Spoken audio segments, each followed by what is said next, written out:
ಪ್ರೀತಿಯುಳ್ಳ ದೇವಜನರೇ, ನಿಮ್ಮೆಲ್ಲರಿಗೂ ಕರ್ತನಾದ ಯೇಸು ಕ್ರಿಸ್ತನ ಶ್ರೇಷ್ಠವಾದ ನಾಮದಲ್ಲಿ ವಂದನೆಗಳು. ಶಾಲೋಮ್, ನಿಮಗೆ ಸಮಾಧಾನವಾಗಲಿ. ಈ ದಿನ ದೇವರ ವಾಕ್ಯದ ಧ್ಯಾನಕ್ಕಾಗಿರುವಂಥ ವಿಷಯ ಯಾರು ಹೋಗುವರು. ಅದಕ್ಕೆ ಆಧಾರವಾಗಿ ಯೆಶಾಯನ ಬರೆದ ಪ್ರವಾದನೆ ಗ್ರಂಥ 6ನೇ ಅಧ್ಯಾಯ 8ನೇ ವಚನ. ಆಗ ಯಾವನನ್ನು ಕಳುಹಿಸಲಿ, ಯಾವನು ನಮಗೋಸ್ಕರ ಹೋಗುವನು ಎಂಬ ಕರ್ತನ ನುಡಿಯನ್ನು ಕೇಳಿ, ಇಗೋ ನಾನಿದ್ದೇನೆ, ನನ್ನನ್ನು ಕಳುಹಿಸು ಅಂದೆನು. ನೋಡ್ರಿ, ದೇವರು ಯಾರನ್ನೆಲ್ಲ ಸೇವೆಗಾಗಿ ಕರೆದಿದ್ದಾರೋ ಅವರು ಒಂದಲ್ಲ ಒಂದು ವಿಧದಲ್ಲಿ ನೆಪವನ್ನು ಹೇಳಿದ್ದಾರೆ. ಇಸ್ರಾಯೇಲ್ ಜನರನ್ನು ಮುನ್ನಡೆಸಲು ದೇವರು ಮೋಶೆಯನ್ನು ಕರೆದಾಗ ಅವನು ನೆಪವನ್ನು ಹೇಳುತ್ತಿದ್ದಾನೆ. ದೇವರೇ, ನಾನು ಮಂದ ನಾಲಿಗೆ ಉಳ್ಳವನು ಮತ್ತು ನಾನು ವಾಕ್ಚಾತುರ್ಯ ಇಲ್ಲದವನು ಎಂಬುದಾಗಿ ನೆಪ ಹೇಳಿದ. ದೇವರು ಗಿದ್ಯೋನನನ್ನು ಕರೆದಾಗ ಅವನು ಹೇಳುತ್ತಿದ್ದಾನೆ, ದೇವರೇ, ನನ್ನ ಕುಲ ಕನಿಷ್ಠ ಎಂಬುದಾಗಿ ಅವನು ಸಹ ನೆಪವನ್ನು ಹೇಳಿದ. ನೋಡ್ರಿ, ಕರ್ತನು ತನ್ನ ಸುವಾರ್ತೆಯನ್ನು ಸಾರುವ ಕೆಲಸಕ್ಕೆ ಯಾರ ಮೂಲಕವಾದರೂ ಕ್ರಿಯೆ ಮಾಡ್ತಾರೆ. ಆದರೆ ನಾವು ದೇವರ ಬಳಿ ನೆಪಗಳನ್ನು ಸೇವೆಗಾಗಿ ಹೇಳಬಾರದು. ಅನೇಕ ಸಾರಿ ದೇವರು ನಮ್ಮನ್ನು ಸೇವೆಗೆ ಕರೆಯುವಾಗ ನಾವು ಹೇಳುತ್ತೇವೆ, ಕರ್ತನೇ, ಸೇವೆಗೆ ನಾನು ಯೋಗ್ಯನಲ್ಲ, ಇತರ ಯಾರನ್ನಾದರೂ ಕಳುಹಿಸಿ ಎಂಬುದಾಗಿ ನಾವು ಹೇಳ್ತೇವೆ. ಆದರೆ ಕರ್ತನೇ, ನಾನಿದ್ದೇನೆ, ನನ್ನನ್ನು ಕಳುಹಿಸು, ನಿಮಗೆ ಚಿತ್ತವಾದ ಜನರ ಬಳಿಗೆ ನನ್ನನ್ನು ಕರೆದುಕೊಂಡು ಹೋಗಿ ಎಂಬುದಾಗಿ ನಮ್ಮನ್ನು ಸಮರ್ಪಿಸಿಕೊಳ್ಳುವಾಗ ನಮ್ಮ ಮೂಲಕ ದೇವರು ಕ್ರಿಯೆ ಮಾಡಲಿಕ್ಕೆ ಆರಂಭಿಸುತ್ತಾರೆ. ನೋಡ್ರಿ, ಯಾರಿಗೆ ಗೊತ್ತು, ನೀವು ಒಬ್ಬರಿಗೆ ಸುವಾರ್ತೆ ಸಾರುವಾಗ ಆ ವ್ಯಕ್ತಿ ಭಾರತ ದೇಶದ ಉಜ್ಜೀವನಕ್ಕೆ ಸ್ತೋತ್ರ ಕಾರಣವಾಗಿರಬಹುದು. ಒಂದು ನಡೆದಂಥ ಒಂದು ಅದ್ಭುತ ಸಾಕ್ಷಿಯನ್ನು ನಿಮ್ಮೊಂದಿಗೆ ಹಂಚಿಕೊಳ್ಳುತ್ತೇನೆ. ಒಬ್ಬ ಯೌವನಸ್ಥ ಹುಡುಗನು ಕ್ಷಯ ರೋಗದಿಂದ ಬಳಲುತ್ತಾ ಇದ್ದನು. ವೈದ್ಯರು ಕೈ ಬಿಡಲ್ಪಟ್ಟ ಪರಿಸ್ಥಿತಿಯಲ್ಲಿದ್ದರು. ಬದುಕಲು ದಾರಿಯೇ ಇಲ್ಲ ಎಂಬಂಥ ಹಂತಕ್ಕೆ ಬಂದರು. ಈ ಯುವಕನ ನೋಡಲು ನೆರೆಹೊರೆಯವರು, ಸುತ್ತಲಿನ ಗ್ರಾಮಸ್ಥರು, ವಿವಿಧ ಜನರು ಬಂದರು. ಬದುಕಬೇಕಾದ ವಯಸ್ಸಿನಲ್ಲಿ ದಿನವೂ ಸಾವು ಬದುಕಿನ ನಡುವೆ ಹೋರಾಡುತ್ತಿದ್ದಾನಲ್ಲ ಎಂಬುದಾಗಿ ಅಳಲು ತೋಡಿಕೊಂಡರು. ಈ ಪರಿಸ್ಥಿತಿಯಲ್ಲಿ ಚಿಕ್ಕ ಹುಡುಗಿಯೊಬ್ಬಳು ತನ್ನ ಕೈಯಲ್ಲಿ ಒಂದು ಹೊಸ ಒಡಂಬಡಿಕೆಯೊಂದಿಗೆ ಈ ಹುಡುಗನನ್ನು ಭೇಟಿಯಾಗಲು ಹೋಗುತ್ತಾಳೆ. ವೈದ್ಯರ ಕೈ ಬಿಡಲ್ಪಟ್ಟಂಥ ಎಂಥ ರೋಗವನ್ನಾದರೂ ಯೇಸು ಗುಣಪಡಿಸಬಲ್ಲನು, ಯೇಸು ಸ್ವಾಮಿ ನಿಮ್ಮನ್ನು ಗುಣಪಡಿಸ್ತಾರೆ ಎಂಬುದಾಗಿ ಆ ರೋಗದ ಅವಸ್ಥೆಯಲ್ಲಿದ್ದಂಥ ಯುವಕನಿಗೆ ಹೊಸ ಒಡಂಬಡಿಕೆಯನ್ನು ಕೊಡಲು ಪ್ರಯತ್ನಿಸಿದಳು. ಆದರೆ ಆ ಯೌವನಸ್ಥ ಅದನ್ನು ತೆಗೆದುಕೊಳ್ಳಲೇ ಇಲ್ಲ.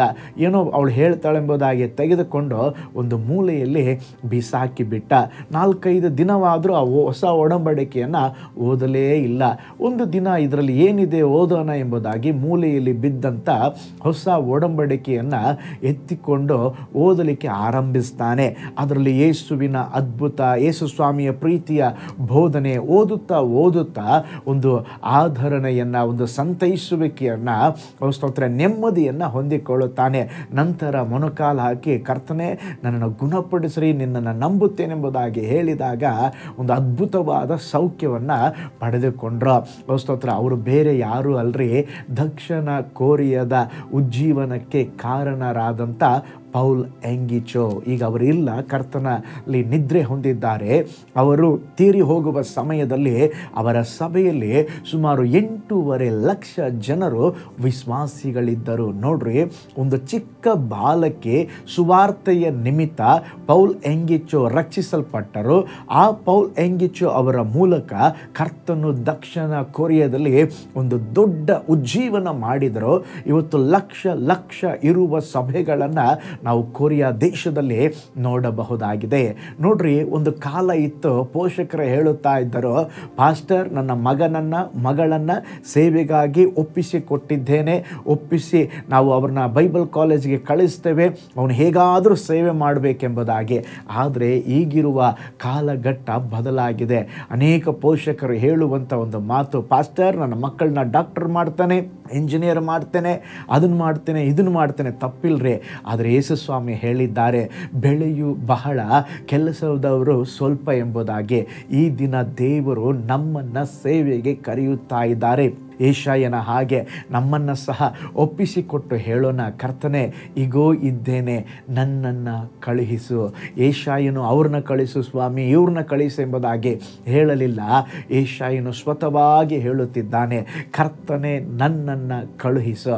ಪ್ರೀತಿ ಉಳ್ಳ ದೇವಜನರೇ, ಇವತ್ತು ಸೇವೆಗಾಗಿ ಸ್ವಾಮಿ ನಾನು ಸಿದ್ಧವಾಗಿದ್ದೇನೆ, ದೇವರೇ ನನ್ನನ್ನು ಕಳಿಸೆಂಬುದಾಗಿ ಒಪ್ಪಿಸಿ ಕೊಡುವಾಗ ನಮ್ಮ ಮೂಲಕವಾಗಿ ಕರ್ತನು ದೊಡ್ಡ ಕಾರ್ಯಗಳನ್ನು ಮಾಡಲು ಶಕ್ತರಾಗಿದ್ದಾರೆ.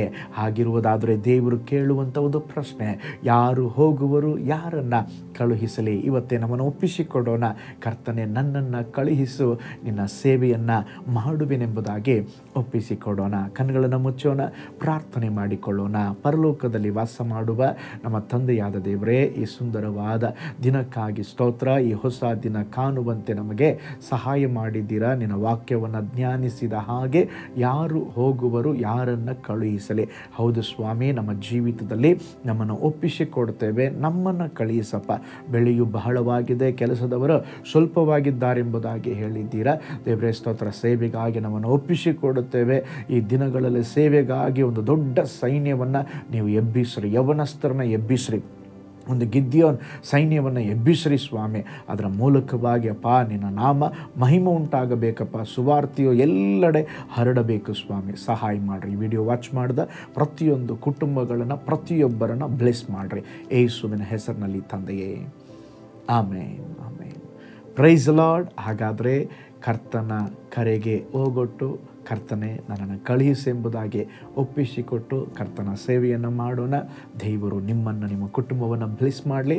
ನಾಳೆ ಮತ್ತೊಂದು ದೈನಂದಿನ ಧ್ಯಾನದಲ್ಲಿ ನಾನು ನಿಮ್ಮನ್ನು ಸಂಧಿಸ್ತೇನೆ.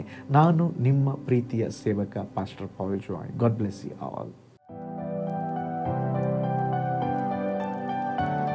ಕರ್ತನಲ್ಲಿ ಪ್ರಿಯರೇ, ಈ ಸಂದೇಶ ಮತ್ತು ಪ್ರಾರ್ಥನೆ ನಿಮಗೆ ಆಶೀರ್ವಾದಕರವಾಗಿದ್ದರೆ, ದೇವರು ನಿಮ್ಮನ್ನು ಪ್ರೇರೇಪಿಸಿದರೆ, ನಂಬಿಕೆಯಿಂದ ಸಾಗುವ ಈ ಸೇವೆಗೆ ನಿಮ್ಮ ಅಮೂಲ್ಯವಾದ ಕಾಣಿಕೆಯನ್ನು ಬಿತ್ತಿರಿ. ಪ್ರೀತಿಯ ದೇವಜನರೇ, ವಾಯ್ಸ್ ಆಫ್ ಹೋಪ್ ಮಿನಿಸ್ಟ್ರಿಯ ವತಿಯಿಂದ ಕೋರಮಂಗಲದಲ್ಲಿ ಪ್ರತಿ ಭಾನುವಾರ ಬೆಳಿಗ್ಗೆ 9:30ಕ್ಕೆ ಕನ್ನಡ ಆರಾಧನೆ ನಡೆಯುತ್ತಿದೆ. ಆತ್ಮಭರಿತವಾದ ಆರಾಧನೆ, ಮನಮುಟ್ಟುವ ಸಾಕ್ಷಿ, ಬಲಪಡಿಸುವ ದೇವ ಸಂದೇಶ. ಬನ್ನಿ, ನಮ್ಮೊಂದಿಗೆ ಭಾಗಿಯಾಗಿ ಕರ್ತನನ್ನು ಆರಾಧಿಸಿರಿ. ನೂತನ ತಿಂಗಳ ಆಶೀರ್ವಾದ ಕೂಟ ಪ್ರತಿ ತಿಂಗಳು ಮೊದಲ ದಿನ ಸಂಜೆ 7 ಗಂಟೆಗೆ. ಪ್ರತಿ ತಿಂಗಳು 2ನೇ ಶನಿವಾರ ಬಿಡುಗಡೆ ಉಪವಾಸ ಪ್ರಾರ್ಥನೆ ಕೂಟ ಬೆಳಿಗ್ಗೆ 10:30ಕ್ಕೆ. ನಿಮಗಾಗಿ ಪ್ರಾರ್ಥಿಸಬೇಕೆ? ನಿಮಗೆ ಯಾವುದಾದರೂ ಪ್ರಾರ್ಥನೆ ಮನವಿಗಳು ಇರುವುದಾದರೆ ಕೆಳಗಿನ ನಂಬರಿಗೆ ಕರೆ ಮಾಡಿ ಅಥವಾ ವಾಟ್ಸಪ್ ಮಾಡಿ. ಈ ಆತ್ಮಿಕ ಸಂದೇಶಗಳು ನಿಮಗೆ ಆಶೀರ್ವಾದಕರವಾಗಿದ್ದರೆ ಲೈಕ್ ಮಾಡಿರಿ.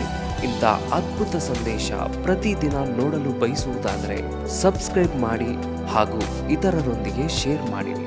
ಕರ್ತನು ನಿಮ್ಮನ್ನು, ನಿಮ್ಮ ಕುಟುಂಬವನ್ನು ಆಶೀರ್ವದಿಸಲಿ.